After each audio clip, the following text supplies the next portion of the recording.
আজরাইল খায় না ঘুষ। শুনো রে ও মানুষ, কি হবে কালো টাকার পাহাড় গড়িয়া। আইসো খালি যাইবা খালি, আইসো খালি যাইবা খালি, 3 টুকরা কাপড় লইয়া। আইসো খালি যাইবা খালি, 3 টুকরা কাপড় লইয়া। বলেন হাতছানি দিয়ে ডাকে কবরের মাটি, আমি হব একদিন বিছানার পাটি।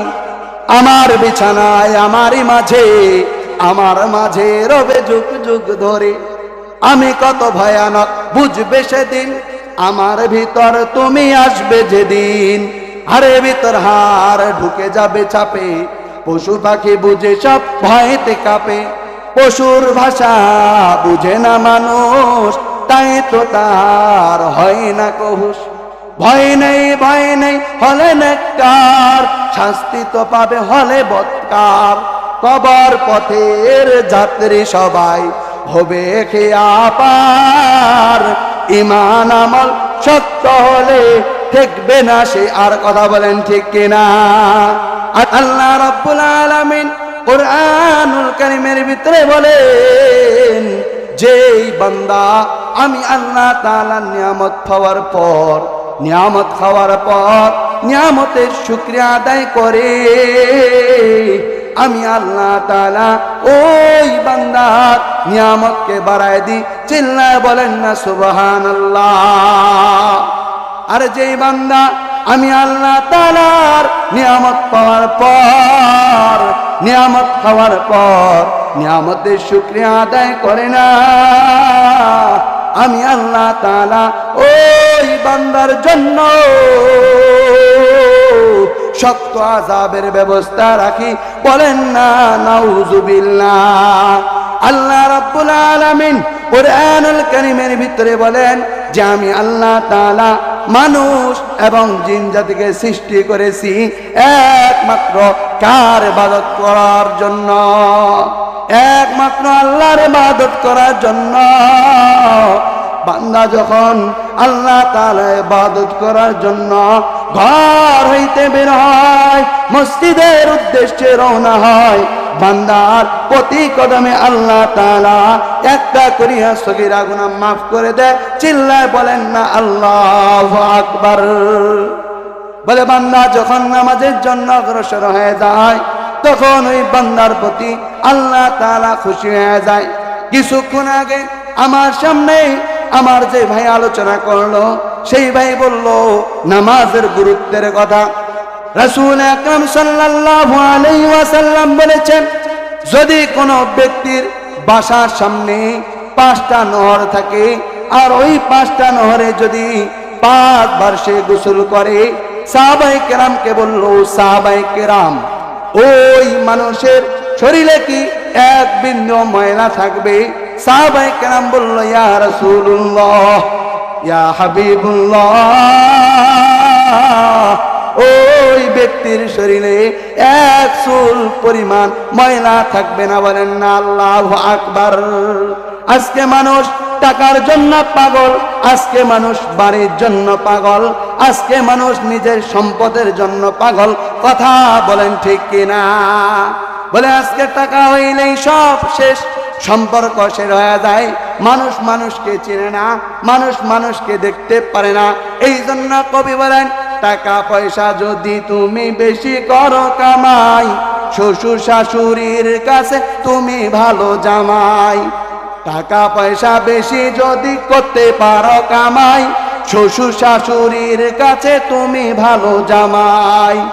টাকা পয়সা কামাই করে সামনে দিবেন ঢেলে, পিতা মাতার কাছে তুমি খুবই ভালো ছেলে। টাকা পয়সা কামাই করে শুধু দিয়ে যাই, শালা শালির কাছে তুমি ভালো দুলা ভাই। কথা বলেন ঠিক কিনা? ভাই টাকা পয়সা কামাই করে শুধু দিয়ে যাই, শালা শালির কাছে তুমি ভালো দুলা ভাই। এই জন্য আপনি আমি যদি টাকা পয়সার দিক দিয়ে যাই, তাহলে আপনা আমার দুনিয়াও শেষ, আখিরাতও শেষ। আপনি আমি টাকার দিকে পাগল হব না রে বাপ, আজকে টাকা ওই নমরুদেরও ছিল, ওই ফেরাউনেরও ছিল, ওই সাদ্দাদের ছিল, ওই কারুনেরও ছিল, দুনিয়ার যত বড় বড় কাফের ছিল এই কাফের গুলোর টাকা ছিল, কিন্তু মৃত্যু থেকে কাউকে বাঁচাইতে পারে নাই। কথা বলেন ঠিক কিনা? আল্লাহ তাআলা কুরআনুল কারীমের ভিতরে বলেন, আইনামা তাকুনু ইউদরিকুমুল মাউত ওয়ালাউ কুনতুম ফি বুরুজিম মুশাইয়্যিদা। বলেন না আল্লাহু আকবার। আল্লাহ তাআলা বলেন, বান্দারে তুমি আজকে মৃত্যুর জন্য পলায়ন করে সুদীর্ঘের ভেতরে ঢুকতে পারো, কিন্তু ওই সাদ্দাত সুদীর্ঘে ঢুকার পরও বাঁচতে পারে নাই। আমি আল্লাহ তাআলা তোমাদের জন্য মৃত্যু অবধারিত করেছি রে বান্দা। যখন এই মৃত্যুর নামে শাজারাতুল ইয়াকিন গাছের পাতা শুকিয়ে যাবে, ওই গাছের পাতা যখন আজরাইল সাল্লামের সামনে চলে আসবে, বান্দা দুনিয়ার মিল করতে পারো, ফ্যাক্টরি করতে পারো, দালান কোঠা তৈরি করতে পারো, কোন জিনিস তোমাকে আটকায় রাখতে পারবে না। এই জন্য আল্লাহ বলেন, আইনামা তাকুনু ইউদরিকুমুল মাউত। সুদীর্ঘের ভিতরে ঢুকে থাকলেও আমি আল্লাহ তোমাকে বের করব।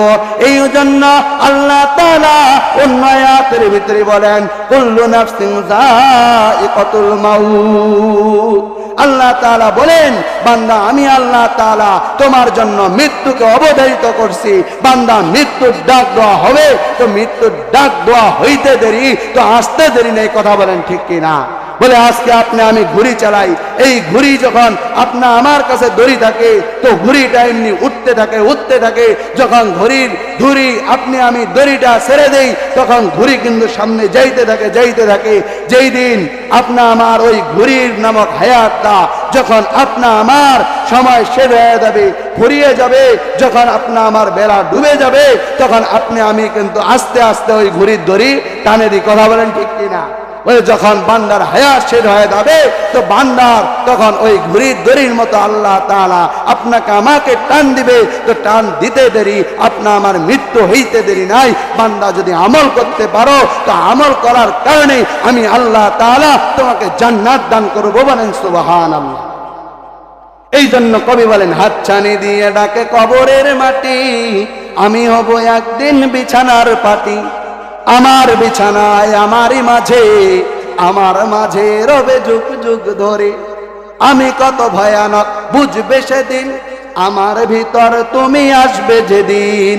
হাড়ে ভিতর হাড় ঢুকে যাবে চাপে, পশু পাখি বুঝে সব ভয়েতে কাঁপে। পশুর ভাষা বুঝে না মানুষ, তাই তো তার হয় না কহুস। ভয় নেই ভয় নেই হলে নেককার, শাস্তি তো পাবে হলে বৎকার। কবর পথের যাত্রী সবাই হবে খেয়া পার, ইমান আমল সত্য হলে ঠেকবে না সে আর। কথা বলেন ঠিক কিনা?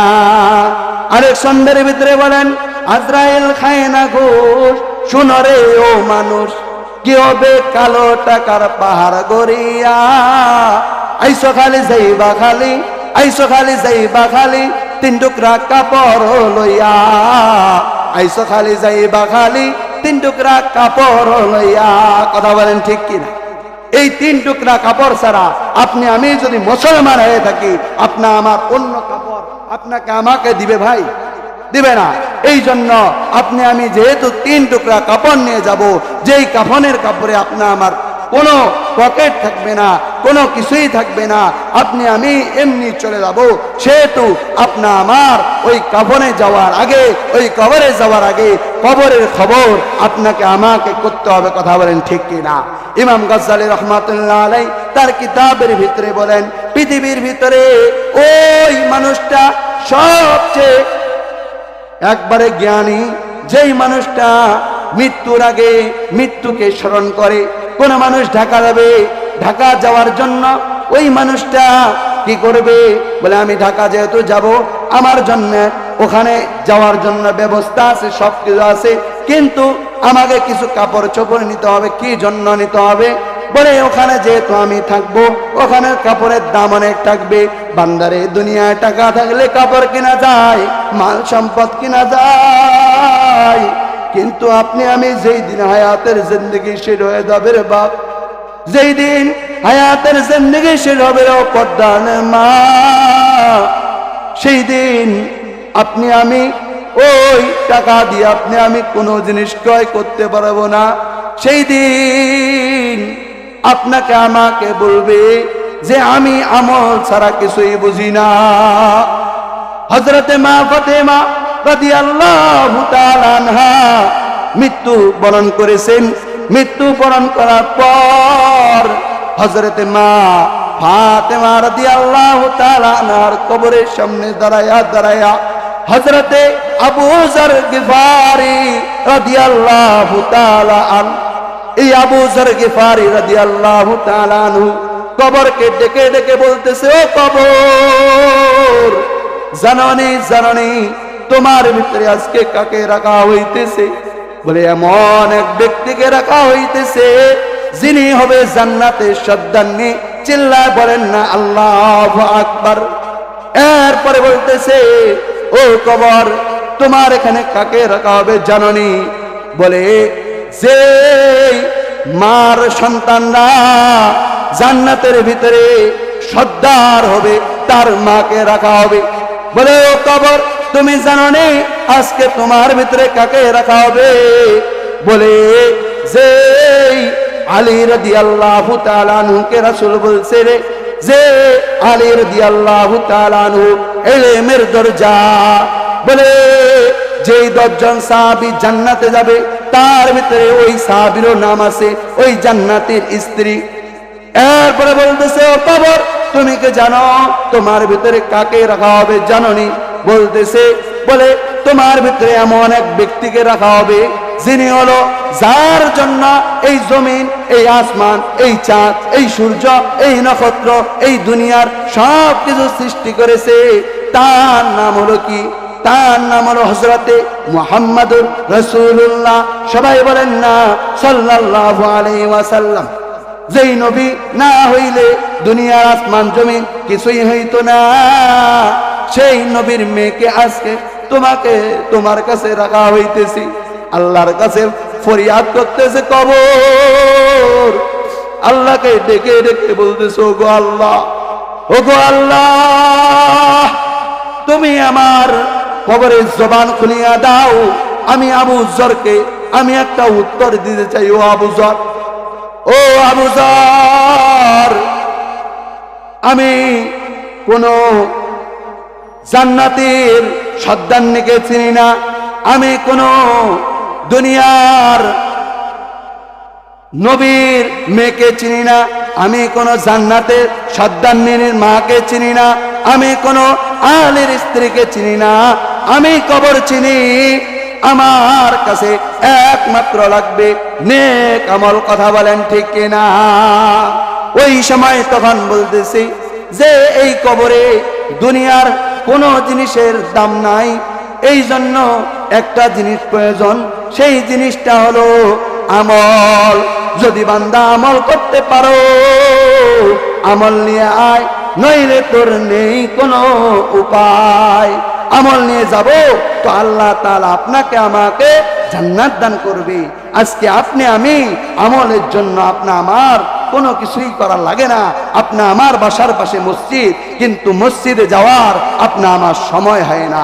আগে ছিল মসজিদ কাঁচা, এখন হয়েছে মসজিদ পাকা। আগে ছিল মসজিদ কাঁচা, মানুষের ঈমান ছিল পাকা, এখন মসজিদ হয়েছে পাকা, মানুষের ঈমান হয়ে গেছে কাঁচা। কথা বলেন ঠিক কিনা? আগে আপনা আমার আমরা যখন এখন আসি, আমাদের কিছু যুবক ভাইরা আছে বলতেছে আমাদের চামড়া হইল টাইট, আমরা আল্লাহর সাথে করি ফাইট। বলেন না নাউজুবিল্লাহ? এই কথা বলা যাবে? যখন চামড়া হয়ে যাবে ঢিল, আমরা আল্লাহর সাথে দিব বিল। বলেন না নাউজুবিল্লাহ? এই কথা কি বলা যাবে ভাই? যাবে না। এই জন্য আমি বলতে চাই এই মঞ্চ থেকে, ও যুবক ভাইয়েরা, এখনই আপনাদের সময়, এখন আপনি ইবাদত করার জন্য নিয়ত করবেন, তো আল্লাহ তাআলা আপনাকে ওই যে খালিদ বিন ওয়ালিদের মতো কবুল করে নিবে, ছোট মাসুম বাচ্চাদের মতো আপনাদেরকে কবুল করে নিবে, এবং জান্নাতের ভিতরে ওই যে হযরতে হাসান, হযরতে হুসাইন রাদিয়াল্লাহু তাআলা আনহুর সাথে আপনাদেরকে হাসর নাসর করবে। বলেন সুবহানাল্লাহ। এত দুঃখ রাখবো কোথায়, রাখার জায়গা নাই ভাইরে, এত দুঃখ রাখবো কোথায়, রাখার জায়গা নাই, আমাদের কপালেতে শান্তি বুঝি নাই ভাইরে, আমাদের কপালেতে শান্তি বুঝি নাই, পাঁচ ওয়াক্ত নামাজ পড়ে কপালে তার দাগ, মক্কাতে যায় নামের আগে লাগায় হাজি সাহেব। কথা বলেন ঠিক কিনা? পাঁচ ওয়াক্ত নামাজ পড়ে কপালে তার দাগ, মক্কাতে যায় নামের আগে লাগায় হাজি সাহেব, চা দোকানে বৈশা হাজি, চা দোকানে বৈশা হাজি, টেলিভিশন চাই, হিন্দি গানের তালে তালে পা দুটি নাড়ায়, হিন্দি গানের তালে তালে পা দুটি নাড়ায়। কথা বলেন ঠিক কিনা? আজকে আমাদের নামাজি নাই, হাজি সাহেব নাই, বলে যে কোনো লোক সময় পাইলে হয় টেলিভিশনের দিকে তাকায়, বলে এই টেলিভিশন আপনা আমার নাজাতের কারণ হবে না, এই টেলিভিশন আপনা আমার আযাবের কারণ হবে, কাল কিয়ামতের দিন আপনাকে আমাকে জাহান্নামের আযাব সহ্য করতে হবে। এই জন্য এই মঞ্চ থেকে বলি, যারা এই মঞ্চে এত সুন্দর করে আয়োজন করে এত সুন্দর ব্যবস্থাপনা করেছে, আল্লাহ তাআলা তাদের মনের আশাগুলোকে কবুল করে নাও। সবাই বলেন আল্লাহুম্মা আমিন। আমার বাসা সর্দারপাড়ায়, সবাই আপনারা আমার জন্য দোয়া করবেন, আল্লাহ তাআলা যেন প্রতিটা জায়গার ভিতরে দ্বীনের কথা বলার সুযোগ দান করে। সবাই বলেন আল্লাহুম্মা আমিন। আসসালামু আলাইকুম ওয়া রাহমাতুল্লাহি ওয়া বারাকাতুহু।